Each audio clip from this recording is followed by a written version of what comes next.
চুলগুলো না সব পাইকে যেতেছে, কেমন হইতেছে, কবে থেকে বলছে একটা কালার নিয়ে আসছে, লোকটাকে না একটা কথা বলে লোকটা শুনিই না, ভালোই লাগে না আমার একদমই। আরে বাবারা, এত কথা বলার দরকার নাই, না তোমার জন্য কালার নিয়ে আসছি। কালার নিয়ে আসছো, বাহ ভালো কাজ করছো। হ্যাঁ, এই যে এখানে কালার রাখা আছে, ঠিক আছে?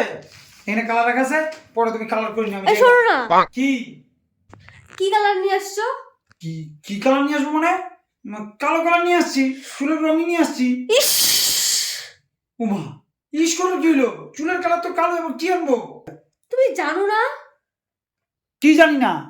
যে আমার পিঙ্ক কালার পছন্দ, পিঙ্ক কালার সব মেয়েদের পছন্দ, এটা তুমি জানো না? হ্যাঁ তো কি হয়েছে? তোমার পিঙ্ক কালার ফেভারিট কালার, তোমার জন্য পিঙ্ক কালার নিয়ে আসতে পারতা। ইস রে ভগবান, আরে বাবা, এটা চুলের কালার রে, এটা ড্রেসের কালার না। তো যাই হোক, পিঙ্ক কালার আমার ফেভারিট কালার, সেটাই তোমাকে আনতে লাগতো। না তুমি আমাকে আজকাল বোঝোই না আমাকে কিছু। পারবো না, আনতে পারবো না। নিজে ভুল করে আবার আমার উপরে রাগ দেখা যায়, আমার লাগবেও না, আমার পিঙ্ক কালারই লাগবে।